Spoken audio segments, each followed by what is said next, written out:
আসসালামু আলাইকুম গাইজ, আজ আমি আপনাদের সঙ্গে আবারও একটি নতুন ব্লগ নিয়ে চলে এসেছি। অবশ্যই আপনারা দেখবেন। আমি প্রথমে যাচ্ছি আমাদের বাগান থেকে লেবু আনতে এবং আম আনতে।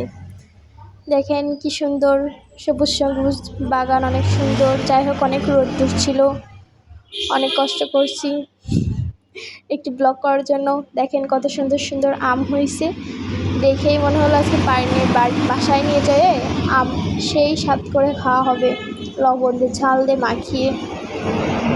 দেখেন গাইস, আমাদের পাশে অনেক লেবু গাছ আছে, অনেক সুন্দর সুন্দর লেবু হয়েছে, বড় হয়ে গেছে। তারপর সেখান থেকে কিছু লেবু আমি বাসায় তুলে নিয়ে আসছি ভাতে খাওয়ার জন্য। আরও সাথে সাথে যা যা করা যায় সব কিছু করা হবে, কারণ অনেকগুলোই লেবু গাছ হয়েছে। দেখেন, আসার সময় আমি একটি আম পেড়ে নিয়ে আসছি, বাসায় যেয়ে এটা খাওয়া হবে। যাক, আমাদের পুকুর পাড়। এখন আমি আমগুলো সুন্দর করে ধুয়ে নিচ্ছি, কলার পাতা কেটে তার উপরে রেখে।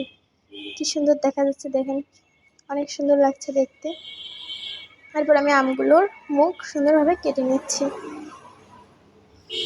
তারপরে আম কাটা হয়ে গেলে দেখেন আমি আমগুলো সুন্দরভাবে ছুলে নিচ্ছি। আম ছুলে নেওয়ার পরে আমি সবগুলো ছুলে নিয়েছি এবং আমি সুন্দরভাবে আপনাদের সঙ্গে দেখানোর চেষ্টা করছি। দেখেন গাইস, কি সুন্দর লাগছে। এক টুকরো রোদের মাঝখানে আম। এরপর আমি আমগুলো কেটে নিচ্ছি। মাঝখানে যেটা আছে ওটা আমাদের গ্রাম বাংলায় পিত্তি বলে। যাক, ওটা কাটার পরে আমরা ফেলে দিলাম। তারপরে আমগুলো সুন্দরভাবে সাজিয়ে নিলাম। তারপরে খানিকটা লবণ এবং খানিকটা শুকনো ঝালের গুঁড়া সুন্দরভাবে ছড়িয়ে নিচ্ছি। দেখেন কি সুন্দর লাগছে দেখতে, অসাধারণ এবং স্বাদনীয়। এখন গরমের সময় দুপুরবেলা প্রত্যেকটা বাড়ি আম থাকে। যাই হোক, দুপুরের দিকে আম দিয়ে লবণ দিয়ে আর ঝাল দিয়ে না খেলে আর হয়ই না, এত টেস্ট। যেদিন আমি আম খাই না সেদিন আর আমার কিছু ভালোই লাগে না, আম না খেলে হবেই না। যাই হোক, আমি আপনাদের সঙ্গে দেখাচ্ছি কত সুন্দর লাগছে দেখে। আমার মনে হচ্ছে আপনাদেরও খেতে ইচ্ছা করছে। খেতে চাইলে অবশ্যই কমেন্টে জানাবেন।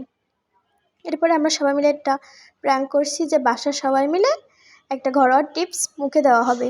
যাই হোক, বানানোর জন্য যেই না কথা সেই তো রেডি।